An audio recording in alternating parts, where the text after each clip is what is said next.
Hola, ¿qué tal? Soy Jesús, soy docente de la unidad curricular de Derecho Societario y tenéis el dudoso honor de compartir conmigo las siguientes dos clases. ¿De acuerdo? En las clases que vais a tener conmigo vamos a ver la sociedad como sujeto de derecho, el concepto de tipicidad formal, eso en la clase de hoy. Y en la clase próxima veremos el contrato social de una sociedad comercial, los requisitos de forma y contenido, a efectos de adoptar un tipo social concreto, así como el régimen de nulidades. ¿De acuerdo?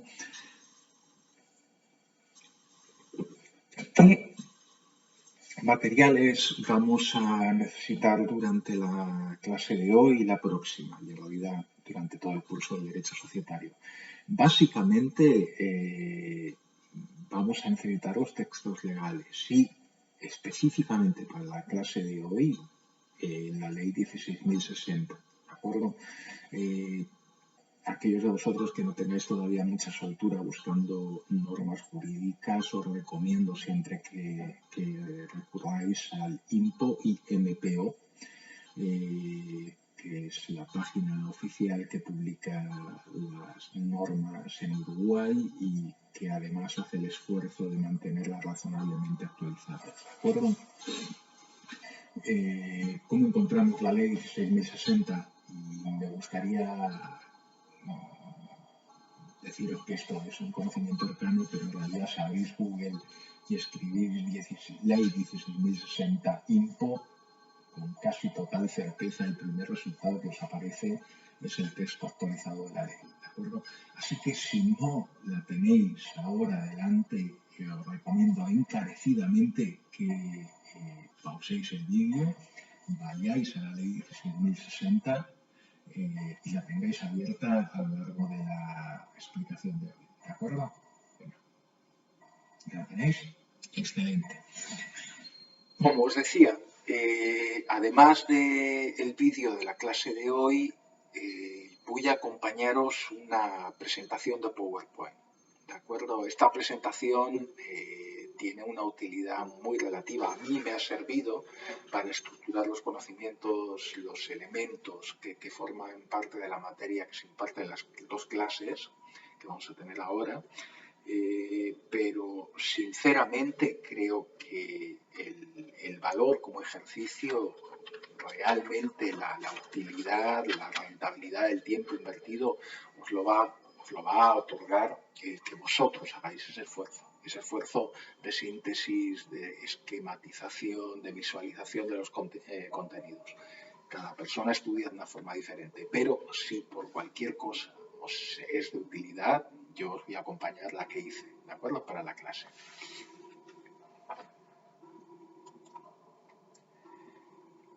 Vamos a comenzar por el principio.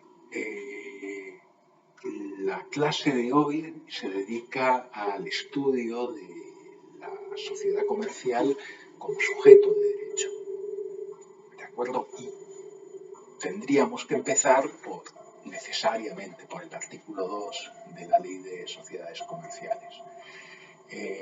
Como veis, el artículo 2, bajo el acápite, cuando decimos el acápite, nos referimos a una especie de título que tienen las disposiciones, las normas en las leyes y que suele reflejarse en IMPO, en la relación de las normas entre paréntesis, ¿de acuerdo? El acápite del artículo 2 es muy descriptivo, es sujeto de derecho y entenderéis por qué hemos empezado por este, ¿de acuerdo? Nos dice el artículo 2, la sociedad comercial será sujeto de derecho desde la celebración del contrato social y con el alcance fijado en esta ley. Elementos todos muy enjudiosos de una definición aparentemente simple, pero que tiene muchísimo contenido y muchísimas decisiones de política legislativa detrás, como vamos a ver. La primera conclusión que podemos obtener, extraer del artículo número 2 de la ley es que la sociedad comercial es un sujeto de derecho. ¿de acuerdo? El Código Civil, en su artículo 21, el párrafo segundo, nos dice que se consideran personas jurídicas y por consiguiente capaces de derechos y obligaciones civiles al Estado, el fisco, el municipio, la Iglesia y las corporaciones, establecimientos y asociaciones reconocidas por la autoridad pública. Básicamente, de lo que estamos hablando aquí es de una ficción jurídica. Ya sé que eso suena horrible. Una ficción jurídica significa el atribuir cualidades que tienen las personas físicas a entes producto del intelecto humano. ¿De acuerdo?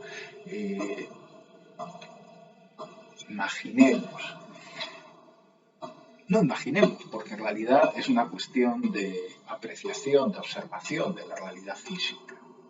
Cuando observamos a una persona física, una persona como ustedes o como yo, vemos que esta persona toma decisiones,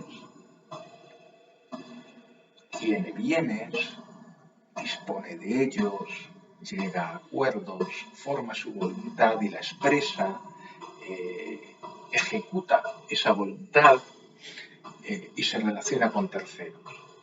Y no hace falta, o dependiendo de la fase de la historia en la que nos encontremos, a veces sí, una disposición normativa que reconozca a ese sujeto precisamente esa capacidad abstracta de ser titular de derechos y obligaciones, ¿de acuerdo? De tener bienes, de poder disponer de ellos, de poder asumir libremente obligaciones frente a terceros y cumplirlas.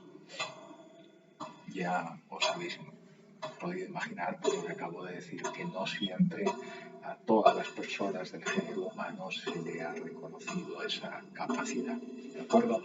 Pero digamos que una observación de la realidad física nos lleva invariablemente a esa consecuencia, a esa conclusión. Las personas jurídicas no son en absoluto así. Las personas jurídicas son un fruto del intelecto humano. No son una realidad física percibible por los sentidos. No lo son. Hay signos que distinguen a una sociedad comercial, pero como tal no tiene sabor, forma, olor. Es fruto de una creación del intelecto. ¿De acuerdo?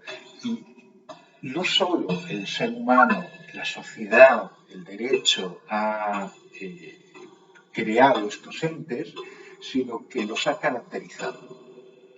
Y una de las características que les ha otorgado, en concreto a las sociedades comerciales, es precisamente esta capacidad abstracta de ser titulares de derechos y obligaciones.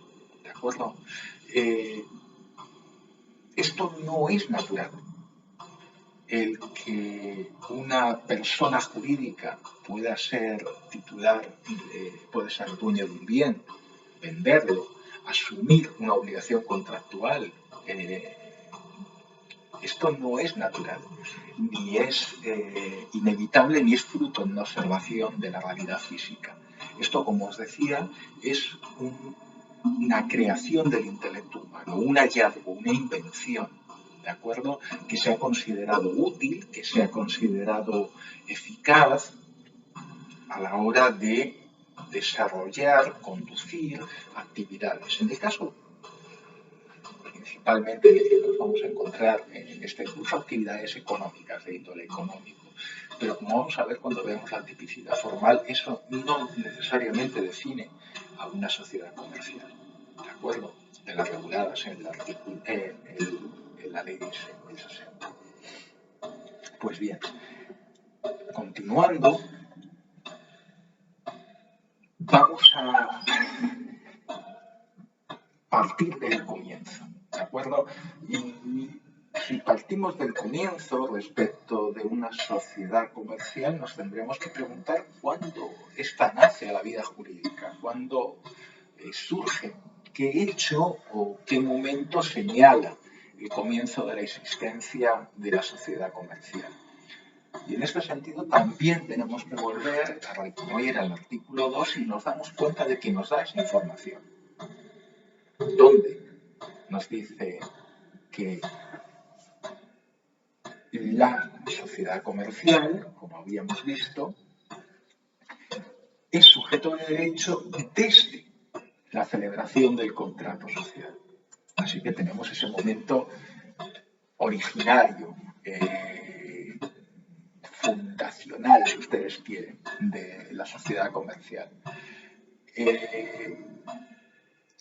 Podemos relacionar este concepto de celebración del contrato social para que no se nos quede tan en abstracto con lo que dispone el artículo 1 de la propia ley, justo de inmediato. Este artículo nos dice que habrá sociedad comercial cuando dos o más personas físicas o jurídicas se obliguen a realizar aportes para aplicarlos al ejercicio de una actividad comercial organizada con el fin de participar en las ganancias y soportar las pérdidas que en ella produzcan. ¿De acuerdo? La celebración del contrato social no es más ni menos, ni ello es poco, que el acuerdo de voluntades entre estas personas. La regla respecto del contrato de sociedad, el contrato social, es la consensualidad. Ello quiere decir que el derecho no requiere, tal como expresamente lo dispone como excepción y no como norma, la adopción, la realización, la satisfacción de formalidades. El contrato social no requiere una forma escrita. El contrato social no requiere de su registro. La sociedad comercial, en cuanto a sociedad comercial, nace a la vida jurídica, surge desde que se produce ese acuerdo de voluntades que acabamos de describir.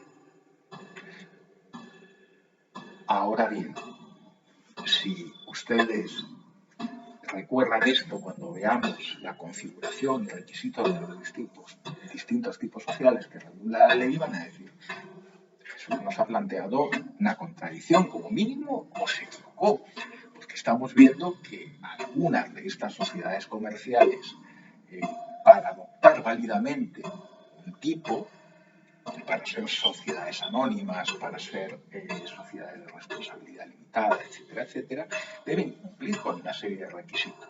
En muchos casos, la forma escrita, el registro, el sometimiento a determinados controles, y Jesús nos está diciendo que la sociedad comercial surge por el mero acuerdo de voluntades. ¿Cómo se resuelve esta dicotomía? Bueno, básicamente recordando que cuando les he dicho sociedad comercial no me he referido a ningún tipo específico. Es decir, puede ser que la voluntad de los socios a la hora de celebrar el contrato social sea la adopción de un tipo concreto, pero no cumplen con los requisitos. Bueno, en ese caso tendremos que estar a las consecuencias, ¿de acuerdo?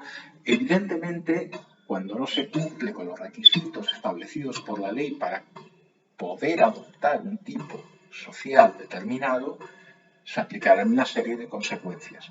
Ya les adelanto que entre esas consecuencias no está la nulidad de la sociedad. ¿De acuerdo? La sociedad es válida y existe desde el acuerdo de voluntades.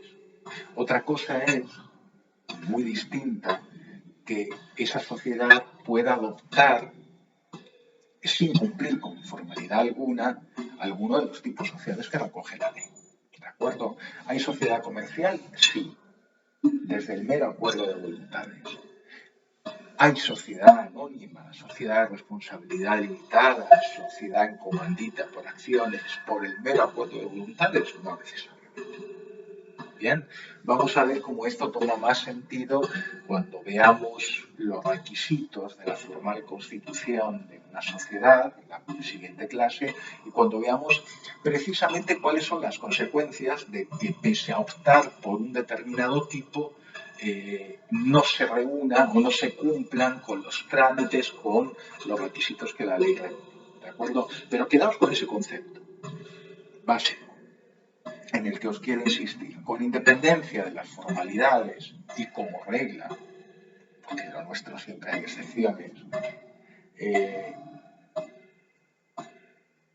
la celebración del contrato social marca el inicio de la vida de la sociedad comercial. Y la celebración del contrato social, como os digo, como regla, no está sujeta a formalidad alguna. Basta el mero acuerdo de voluntades. ¿Bien? Volveremos sobre esto, no os preocupéis si os ha quedado un poco indefinido. Volvemos otra vez a ese otorgamiento de la calidad de sujeto de derecho a la sociedad comercial.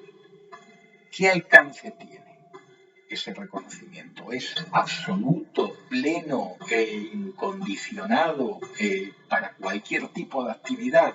No, evidentemente no.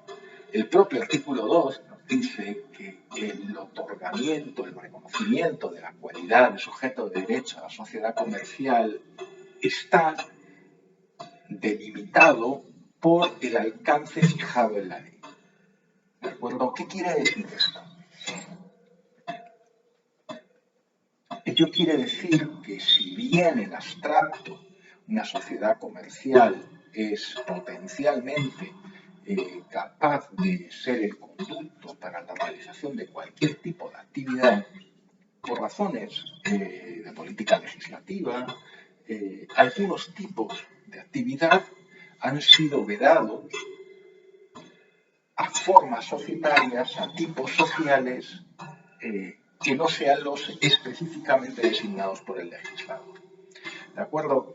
Como ejemplos en la presentación que os acompaño, veis, por ejemplo, las sociedades administradoras de fondos de inversión o las dedicadas a la actividad de banca, en las que por requisito legal se exige que adopten la forma de sociedad anónima y ninguna otra sociedad que adopte un tipo distinto podrá ejercer legalmente estos tipos de actividades. ¿De acuerdo? Son simplemente ejemplos, hay muchos más que veremos algunos de ellos durante este curso. ¿Qué quiere decir también el alcance fijado por la ley?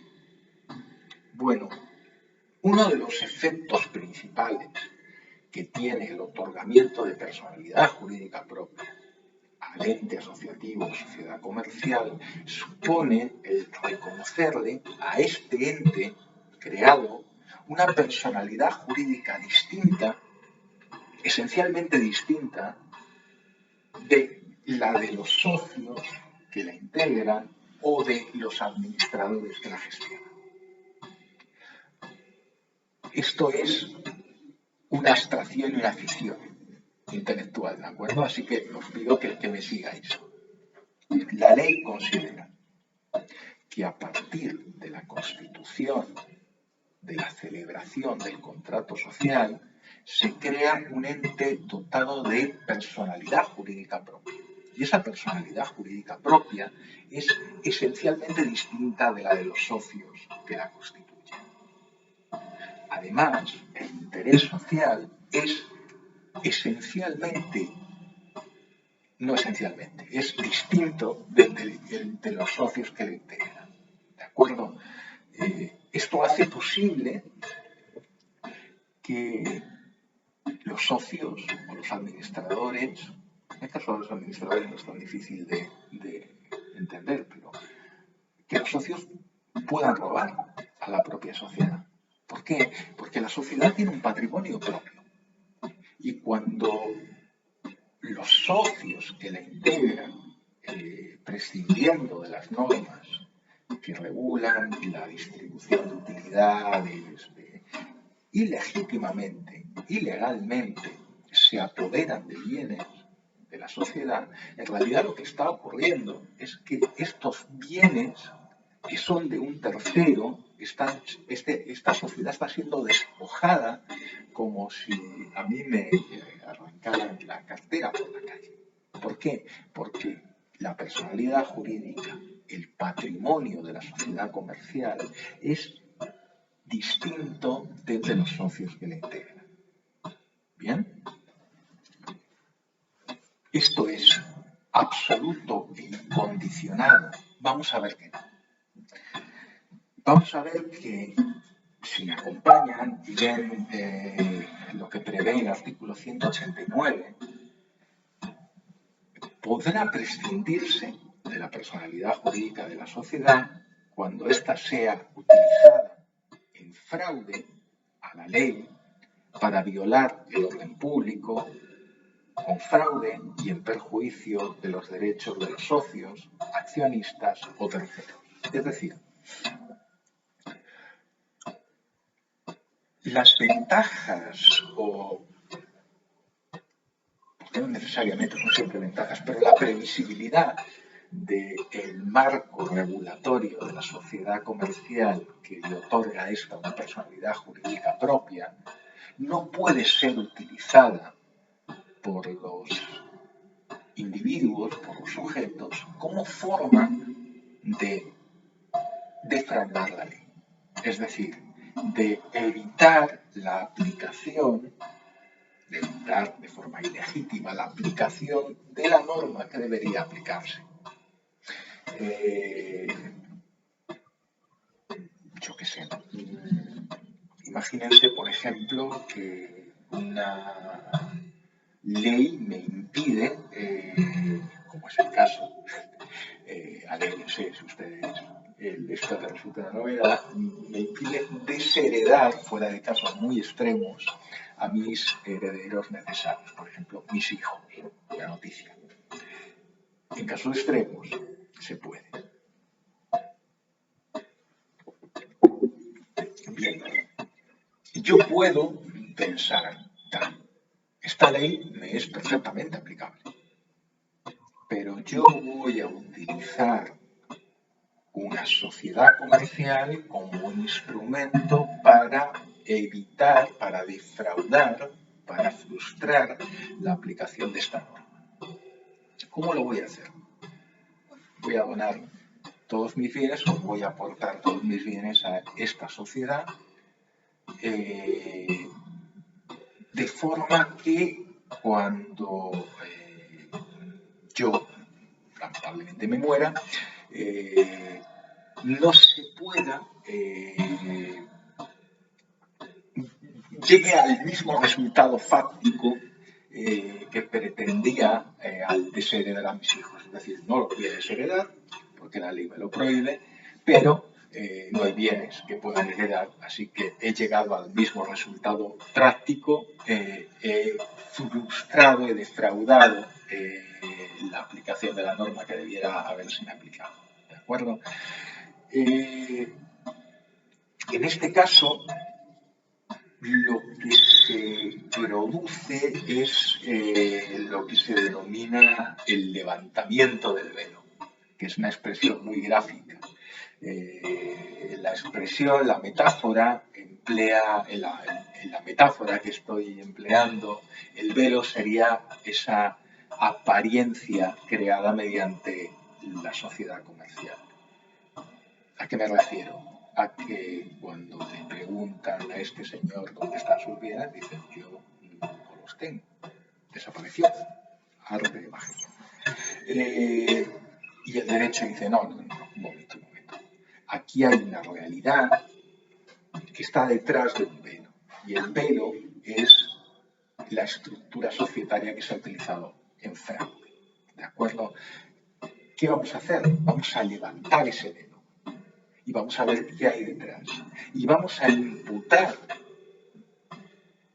a esa persona que hay detrás el patrimonio, la actividad económica, que aparentemente, ¿de acuerdo?, era de esa sociedad, pero que en realidad esa sociedad no era sino un instrumento para defraudar, para frustrar, para impedir la aplicación de una norma. ¿De acuerdo?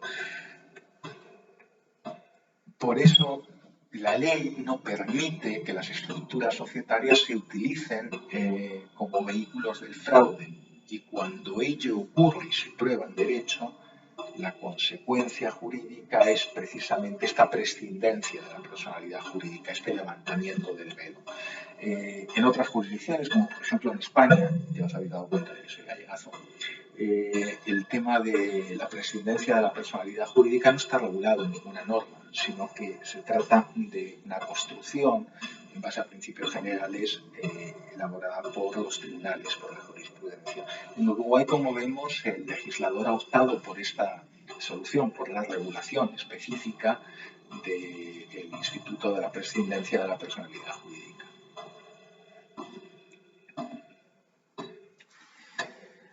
Bueno, como habíamos comentado, el hecho o el momento que marcaba el inicio, el nacimiento a la vida jurídica de la sociedad comercial, tendríamos que hacer una breve referencia al momento, al hecho que delimita, marca su desaparición. De nuevo, estáis viendo que estamos hablando de metáforas. Las personas jurídicas no nacen y las personas jurídicas no mueren. Pero no podemos evitar el echar mano de esos símiles con la existencia de las personas físicas. Y en ese sentido, a las personas jurídicas sí, efectivamente, de alguna manera mueren cuando éstas se liquidan y se disuelven. Si quieren una referencia a este momento luctuoso de la sociedad comercial, la pueden ustedes encontrar en el artículo 181 de la ley, ¿de acuerdo? ¿Qué consecuencias tiene atribuir personalidad jurídica a las sociedades comerciales? Algunas de ellas ya las hemos mencionado, ¿de acuerdo? La sociedad comercial es un sujeto distinto de los socios que la integran o de las personas o órganos que la administran. Eso está claro y es una consecuencia evidente.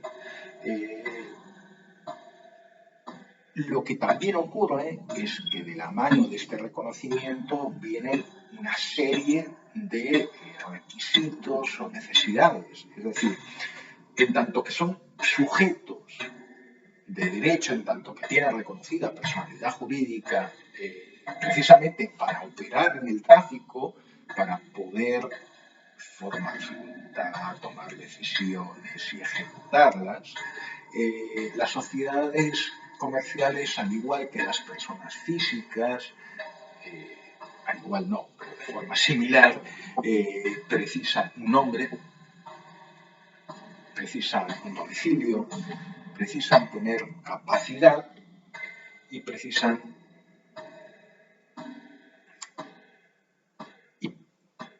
normalmente precisan un patrimonio, ¿de acuerdo?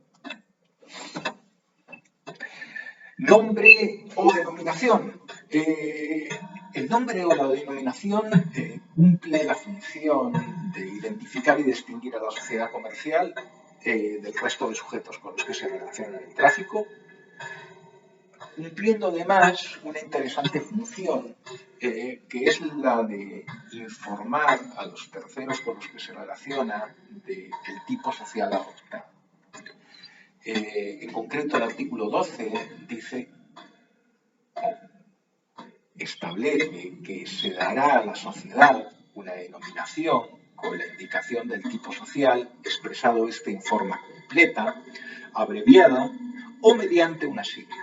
El segundo párrafo del artículo nos dice que la denominación podrá formarse libremente, pudiendo incluir el nombre de una o más personas físicas con una sigla, y no deberá ser igual al de otra sociedad preexistente. Presten atención porque el contenido de este artículo, su redacción, viene modificada, como pueden ver al pie, Por eso es súper bueno que recurran siempre al INPO.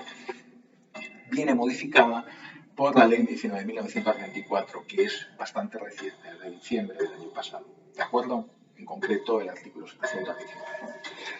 Bien, como os decía, el control de algunos de los elementos de esta denominación, como por ejemplo la homonimia, el que no haya una sociedad con la denominación, como dice la ley, igual al de otra sociedad preexistente, la realiza normalmente el Registro de Personas Jurídicas, sección Registro Nacional de Comercio, y en el caso de las sociedades anónimas, también la Auditoría Interna de la Nación ejerce este control, esta Contraloría.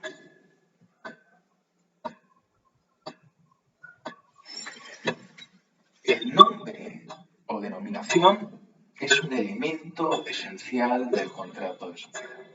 ¿De acuerdo? La sociedad tiene que tener un nombre, una designación.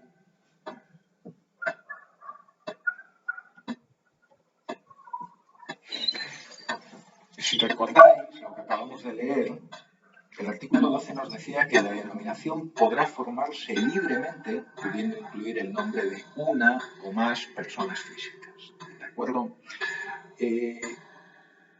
¿Por qué menciona esto la ley? Mirad, el tema de la denominación es algo a lo que se presta bastante atención desde el origen de la regulación de las sociedades comerciales, porque una de las pretensiones de la ley es que simplemente invocando el nombre de la sociedad, los terceros que se relacionan con ella cuenten con una serie de datos relativos a su estructura, la forma en la que se organiza, la responsabilidad que tienen sus socios respecto de las deudas sociales, que sería extraordinariamente cara de obtener en términos económicos si cada tercero que se relaciona con esa sociedad comercial tuviera que ir a indagar qué prevén los estatutos específicos de esa sociedad comercial. Bien, vamos a ver de nuevo esto cuando veamos el concepto de tipicidad, pero digamos que hay elementos, utilidades sociales muy importantes que vienen dadas por el obligatorio empleo o el establecimiento de consecuencias para la utilización de un nombre. Por eso dice la ley, el artículo 12, que debe incluir el tipo social adoptado. ¿Qué implicancias prácticas tiene esto? En la presentación os he puesto varios ejemplos de ello. Por ejemplo, las sociedades en comandita simple. No os preocupéis por los nombres. Vamos a ver todos estos tipos sociales más adelante. ¿De acuerdo? Pero las sociedades en comandita simple, que a los efectos que nos importa ahora son simplemente una sociedad comercial, uno de los tipos que regula la ley, en su regulación, la ley nos dice, artículo 214, cuando figure en la denominación que se adopte el nombre de un socio comanditario, este responderá por las obligaciones sociales como si fuera comanditado. La omisión de la indicación, continúa el artículo, del tipo social hará solidariamente responsable al firmante con la sociedad por las obligaciones así contraídas. Con independencia de que todo esto, sin haber visto la regulación específica de las sociedades en comandita simple, os resulte un tanto raro y un tanto inescrutable, lo que sí que os puede empezar a sugerir esta relación del 214 de la ley es que los socios comanditados y los socios comanditarios parece que tienen un régimen de responsabilidad distinto. Y parecería ser que lo que la ley quiere es que el nombre de los socios que figuran en la denominación social sea el de los comanditados. Y la ley dice, tú eres un socio comanditario y quieres aparecer en la denominación social. Bueno, que sepas que se te va a aplicar el mismo régimen de responsabilidad que a los otros. ¿De acuerdo? Prima la seguridad jurídica, prima el valor de la información contenida en el nombre, que ustedes lo van a entender enseguida, tienen los conocimientos, parte de su formación y su interés está vinculado con el estudio de la vida económica y, y el que algo tan sencillo como la denominación de una sociedad comercial contenga tanta información y sea tan previsible en cuanto al régimen, supone una utilidad social y una ganancia de eficiencia notable. No es casualidad que se incluye el nombre de una persona o no en una denominación social, que se pone SA o SRL por capricho, por formalidad. No. Es una invención humana que se ha demostrado muy eficaz en términos de ganancia, de eficiencia, a la hora de regular la vida comercial, la vida económica de una jurisdicción. Piensen en ello y van a ver que es muy interesante. Yo no necesito saber, si quieren ustedes un ejemplo muy extremo, cuál es la regulación específica y los elementos esenciales de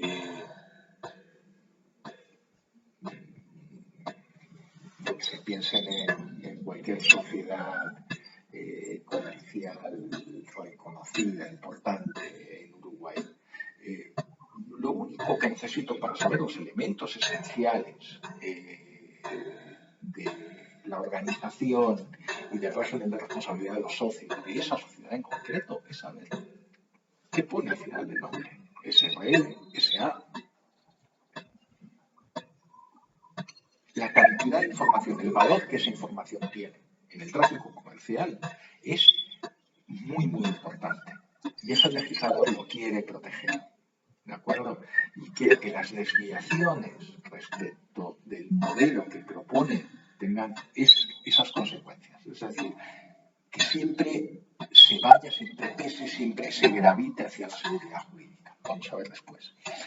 Otro ejemplo, sociedades de capital e industria, muy similar. No hace falta que ustedes sepan de la regulación de los tipos de responsabilidad que existen en las sociedades de capital e industria para empezar a extraer algún tipo de conclusiones de lo que dice el artículo 220. Dice, en la denominación no podrá figurar el nombre del socio industrial. La violación de esta norma hará responsable solidariamente al mismo por las obligaciones sociales. La omisión de la indicación del tipo social hará responsable solidariamente al firmante con la sociedad por las obligaciones así contraídas. De nuevo, no sabemos qué es un socio industrial ni sabemos cuál es la responsabilidad que le atañe por ahora. Ya lo van a saber. Pero de lo que indica el artículo 220, con un esfuerzo de imaginación, ustedes ya se hacen una idea. El legislador no quiere que el nombre del socio industrial figure en la denominación social. Tanto no lo quiere que cuando, a pesar de la regulación, se incluye el nombre del socio industrial, la consecuencia es que a este se le hace solidariamente responsable por las obligaciones sociales.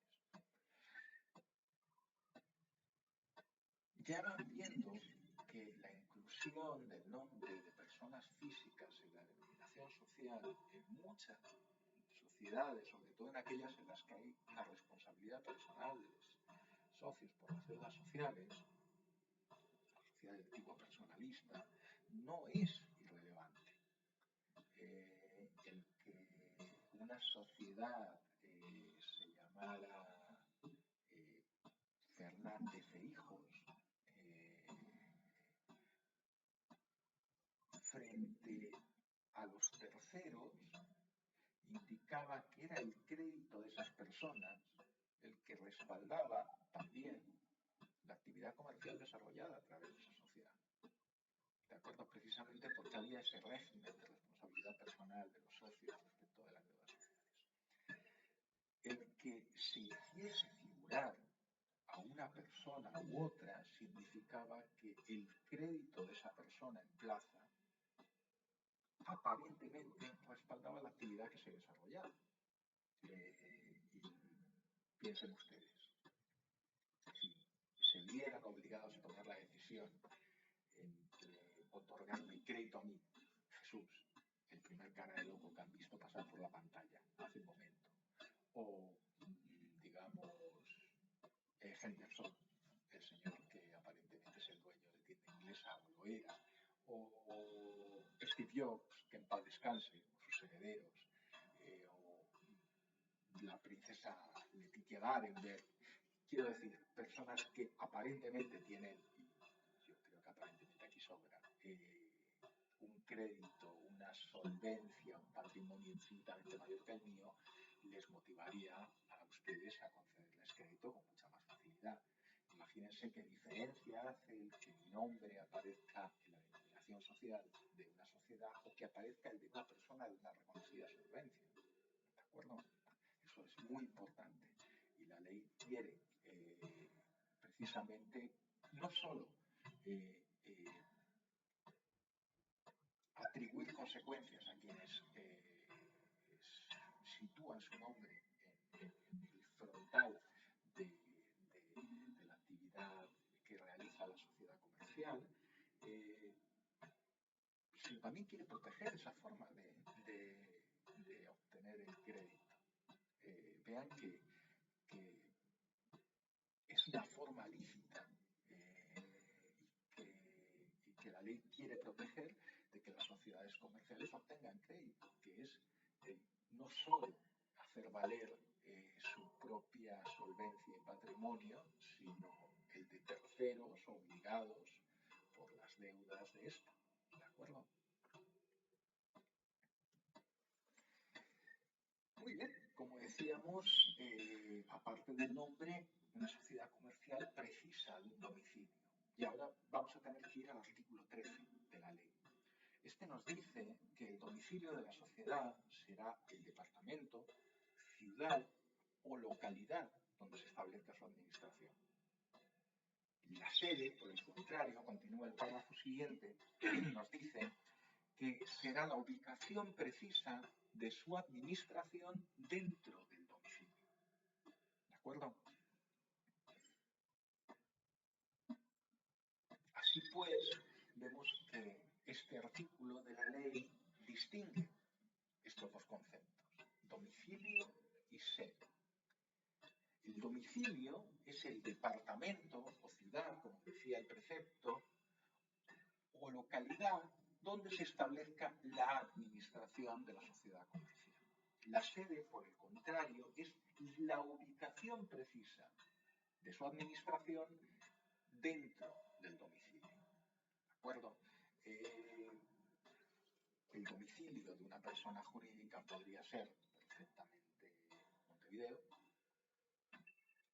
La sede podría ser perfectamente un número y un piso o un apartamento de un edificio en 18 de julio. ¿De acuerdo? Esa ubicación precisa.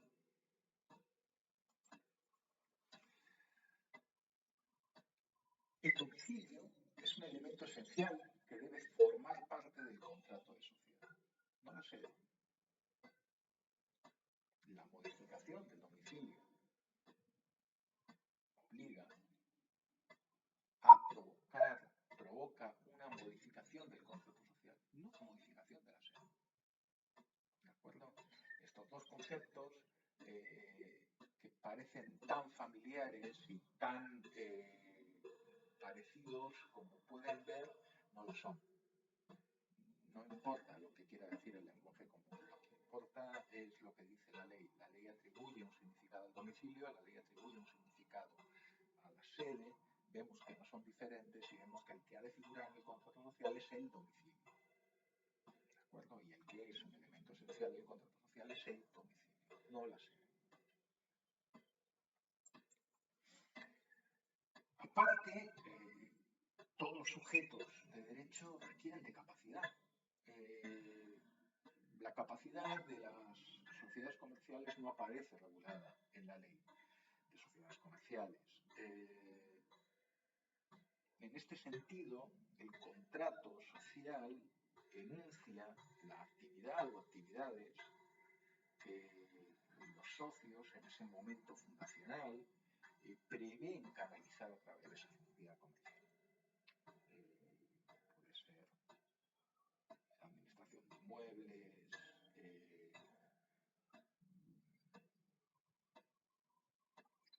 la conducción de una actividad de fábrica, de autos, en realidad los más variados. Como vamos a ver, ni siquiera debe ser un objeto comercial para que se configure, para que pueda surgir una sociedad comercial. Vamos a ver después eso cuando veamos la tipicidad formal. Lo que ocurre es que, como todo el derecho, muchas cuestiones están abiertas a la interpretación y muchas cuestiones dividen, si quieren ustedes, a la doctrina. En este sentido, no voy a insistirles mucho porque no creo que se condiga mucho con el contenido del curso, con las distintas decisiones, las distintas posiciones doctrinales. Básteles saber, esencialmente, que hay algunos autores que entienden que todo aquello que quede por fuera del objeto social designado en el contrato no le es lícito imputárselo a la sociedad. Por más que los socios, con posterioridad, convaliden esos actos de administración realizados fuera del objeto designado del contrato. En otra línea, en otra escuela de pensamiento, en otra interpretación, si bien se reconoce relevancia al objeto social a la hora de determinar la responsabilidad de la sociedad por actos de los administradores, con matices, estoy simplificando muchas las posiciones, lo cierto es que existiría la posibilidad de la condonación, de la ratificación, del saneamiento de ese vicio, de esa dificultad de origen por los actos realizados fuera del ámbito del objeto social designado en el contrato. ¿De acuerdo? Ya les digo, no quiero insistirles mucho en esto para confundirles.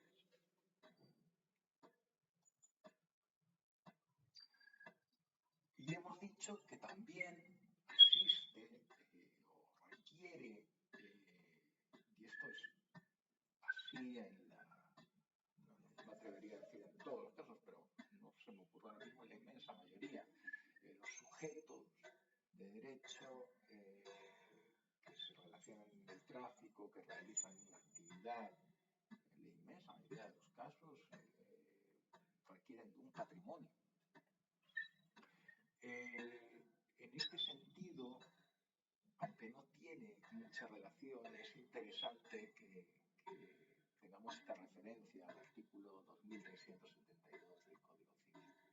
El artículo 2372 del Código Civil, con una expresión que a mí me parece muy elegante, nos dice que los bienes todos del deudor, exceptuándose los no embargables, son la garantía común de sus acreedores.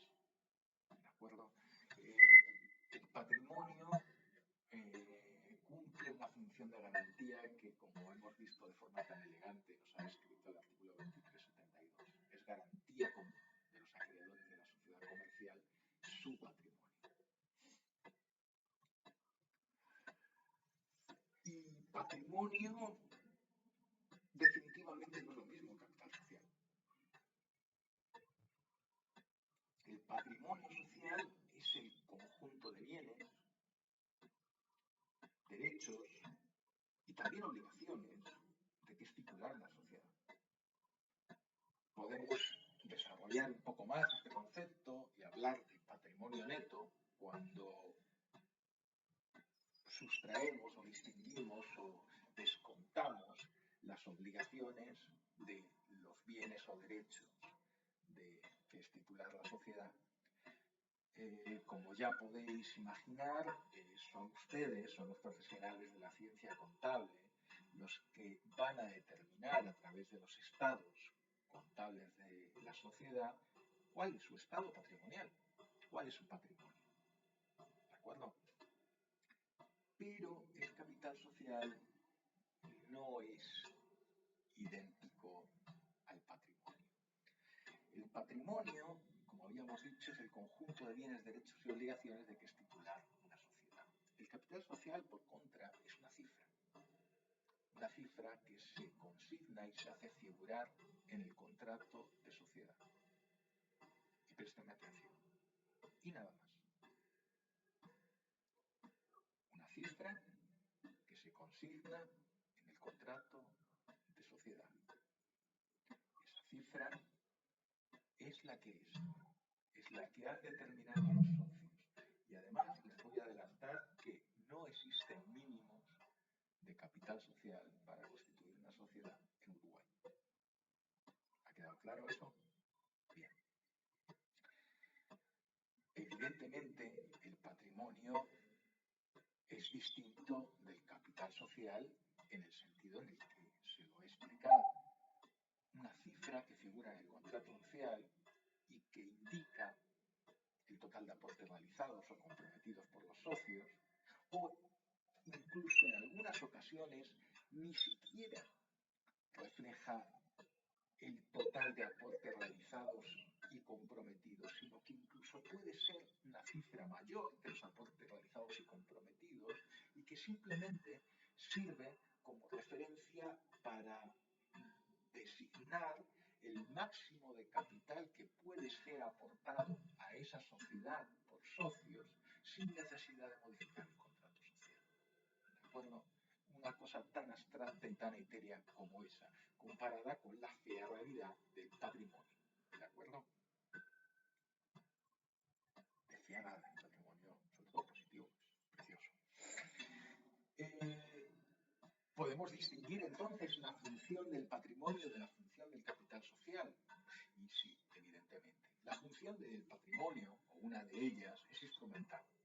Designar bienes dedicados a la realización de la actividad que desarrolla la sociedad comercial. Y evidentemente, como hemos visto, ¿se acuerdan esa declaración tan elegante del Código Civil? Cumple la función de garantía. Un banco que les presta, que le concede crédito a una sociedad comercial, obviamente va a estar interesada en conocer su estado patrimonial. Estará tan interesada en conocer la cifra de capital y tan interesada, no. Definitivamente lo que interesa en el caso de decidir la concesión de crédito a un sujeto es su patrimonio y no la cifra de capital.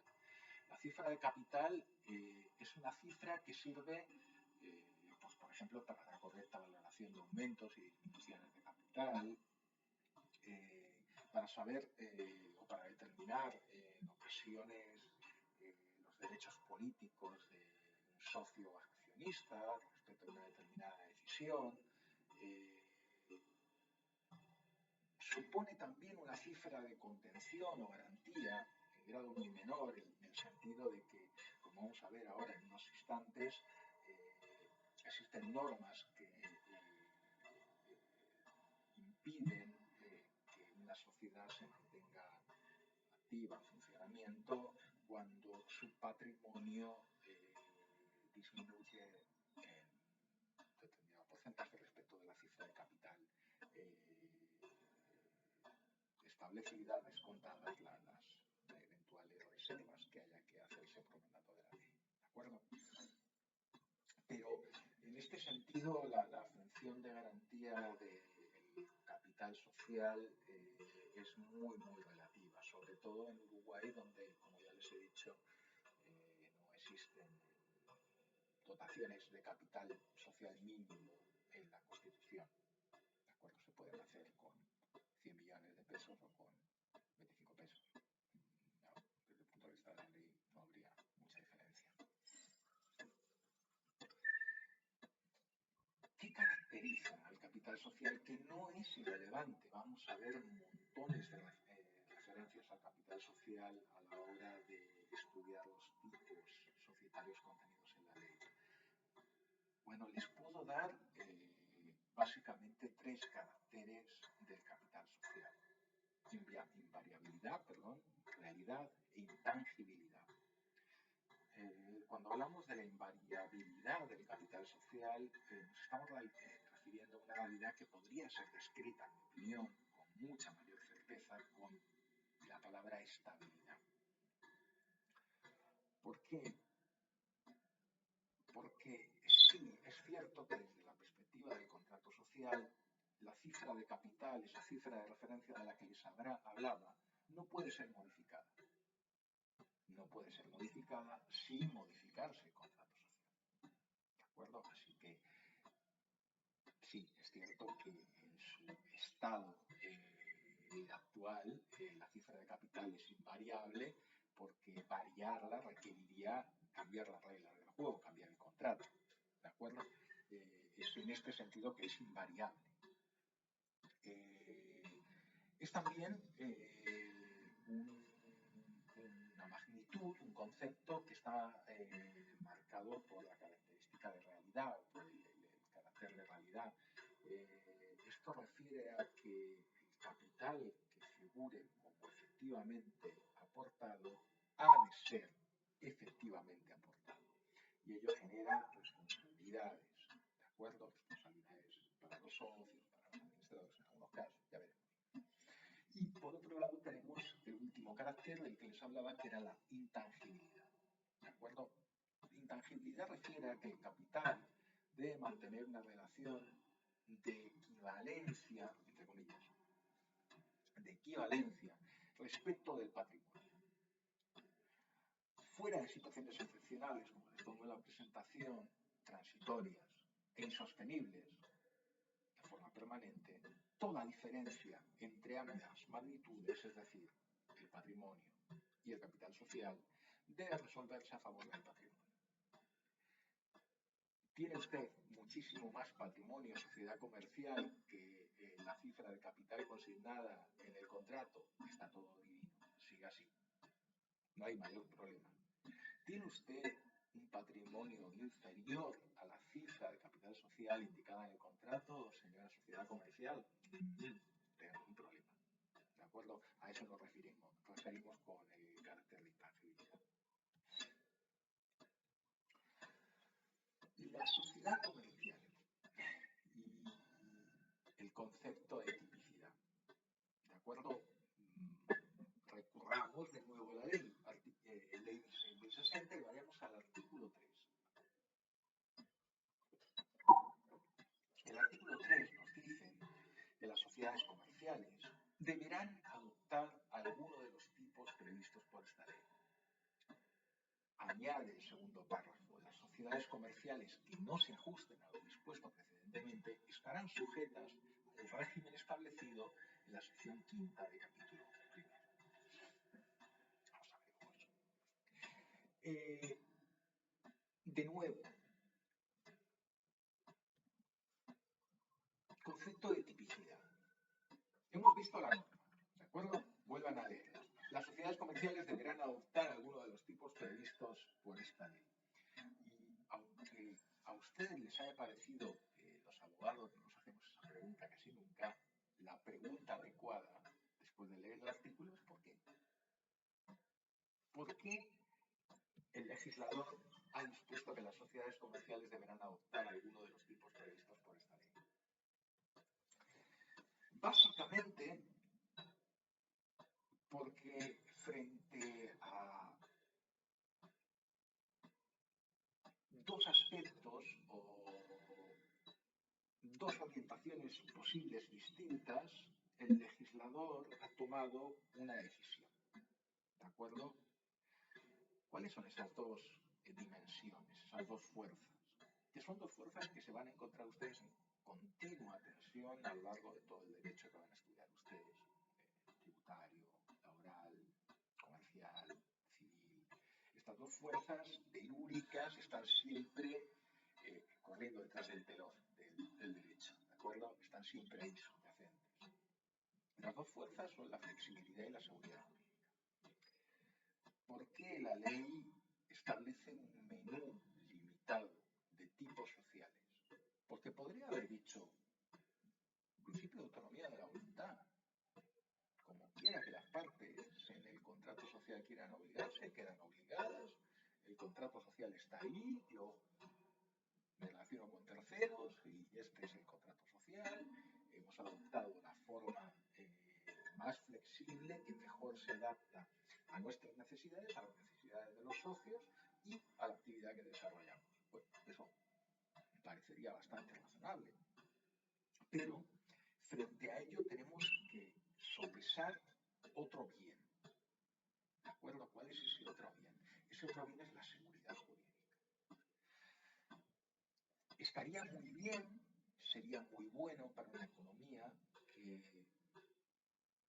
existiera una gama infinita de tipos sociales que pudieran adaptarse no solo a la realidad existente, sino adaptarse a la realidad cambiante, a nuevas modalidades de negocio, a nuevas actividades comerciales, industriales, a nuevas sociedades, a nuevas necesidades o nuevos intereses detectados en las personas que las integran, pero tendría un costo.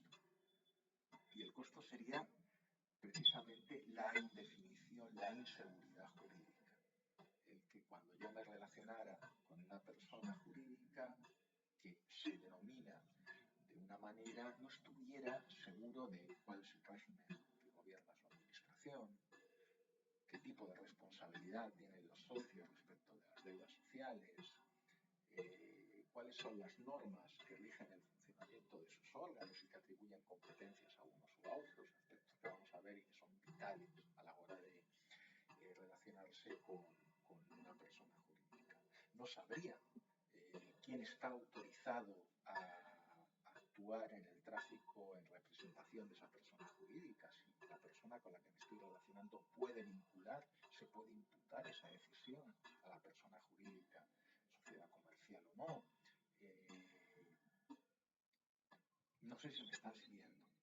El hecho de que existan muy pocos tipos de sociedades comerciales hace que sea sencillo, relativamente sencillo, el que los terceros que se relacionan con ella conozcan aspectos básicos para las relaciones con estos entes jurídicos, como son, y les he mencionado, régimen de responsabilidad de los socios, funcionamiento de sus órganos, representación, aspectos que en con algunos matices pueden ser adaptados, pueden ser modificados por los socios en el contrato constitutivo, en el contrato fundacional, pero que en sus elementos fundacionales no están abiertos a modificación. Forman un bloque, un núcleo duro de cada uno de esos tipos sociales que no pueden ser afectados sin desnaturalizar a la sociedad. Y eso es pretendido por el legislador. ¿De acuerdo? Les insisto mucho en esto porque me interesa, porque a mí me fue útil cuando lo estudié, el encontrar una racionalidad y sobre todo una racionalidad social y económica en algunas decisiones de política legislativa. ¿De acuerdo? Las cosas no son porque son. Las cosas son porque hay una racionalidad, hay un razonar, una elección, unos costos asociados a las opciones que debemos tener presentes a la hora de enfrentarnos al derecho. ¿De acuerdo?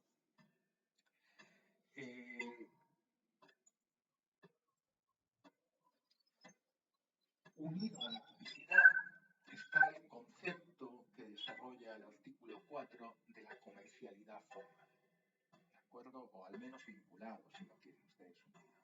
El artículo 4, cuando nos habla de comercialidad formal, nos dice que las sociedades con objeto no comercial que adopten cualquiera de los tipos previstos por esta ley quedarán sujetos a sus disposiciones considerándose sociedades comerciales. Las sociedades que tengan por objeto el ejercicio de actividades comerciales y no comerciales serán reputadas comerciales y sujetas a la disciplina de esta ley. ¿Esto qué quiere decir? De nuevo, el legislador se ha enfrentado con una opción, ¿de acuerdo? Y ha dicho, ¿qué es mejor? El que la comercialidad, y unido a ello, la aplicación de las normas de la ley de sociedades comerciales dependa de que esas estructuras societarias realicen actividad comercial, o es mejor el objetivar, el prescindir del tipo de actividad que desarrollan las sociedades, que adoptan alguno de los tipos sociales regulados en la ley de sociedades, y aplicarles a todas ellas con independencia de la actividad que realicen en la ley 16.060. Obviamente, el legislador ha vuelto a optar por la seguridad jurídica. ¿De acuerdo? Si usted adopta, usted es sociedad comercial, adopta un tipo social de los regulados en la ley de sociedades comerciales, le va a ser la aplicación la ley de sociedades comerciales. Si usted adopta ese tipo social y desarrolla una actividad que no es comercial, le va a ser aplicable la ley 16.060, con independencia de la actividad que desarrolle. ¿Por qué? Porque eso otorga seguridad jurídica, porque eso hace que sea previsible el marco normativo. ¿De acuerdo? Ello quiere decir que el ejercicio, el desarrollo de una actividad comercial o civil es irrelevante desde el punto de vista de la atribución de comercialidad a una persona jurídica. No. Presten atención al matiz que hemos introducido. El matiz es si adoptas un tipo de los regulados en la ley. La ley quiere que se adopten alguna de las formas, alguna de las menús, alguna de las opciones del menú que diseña la ley 6060. Y si adopta usted una de esas formas, le quieren aplicar la ley 6060 con independencia de la naturaleza de la actividad que desarrolle, cuál sea su objeto. Pero si no adopta alguno de los tipos previstos en la ley 16.060, nos encontramos en la situación en la que ya no es irrelevante el que usted realice actividad comercial o no, sino que puede ser muy relevante para atribuir comercialidad a ese ente o no. ¿De acuerdo? Tipicidad formal quiere decir que si usted adopta la forma de sociedad anónima, de sociedad de responsabilidad limitada, de sociedad de comandita por acciones, etcétera, etcétera, a usted le va a ser aplicable la ley 16.060, punto. ¿De acuerdo? Si usted no opta por ninguno de los tipos recogidos, regulados por la ley 1660, ahí sí es posible que la realización o no de actividad comercial sea relevante para determinar precisamente la comercialidad del ente. Por último, y para acabar con la clase de hoy, os quería mencionar algunas diferencias entre conceptos que en el lenguaje ordinario, algunas veces con algunos técnicos o comunicadores, si ustedes quieren, tienden a confundirse bastante. Y no son términos homogéneos ni sinónimos en derecho. De hecho, hay muy pocos términos que sean sinónimos en derecho. Ganamos la vida con eso. Saben un montón de palabras raras que no significan nada igual que otra. Como os decía, quería distinguir con vosotros tres conceptos. Son los de sociedad comercial, los de establecimiento comercial y los de empresa. ¿De acuerdo? La sociedad comercial ya nos hemos hartado, les he aburrido a lo largo del día de hoy con su conceptualización y sobre todo con un carácter que la designa e identifica, que es la atribución a ese ente de personalidad jurídica. Cuando hablamos de sociedad comercial, como era el título de la clase de hoy, hablamos de un sujeto de derecho, con aptitud para ser titular de bienes, derechos y también de obligaciones. ¿De acuerdo? ¿Qué es una casa de comercio o un establecimiento comercial? En realidad es un conjunto de bienes estructurados, organizados en torno a una actividad.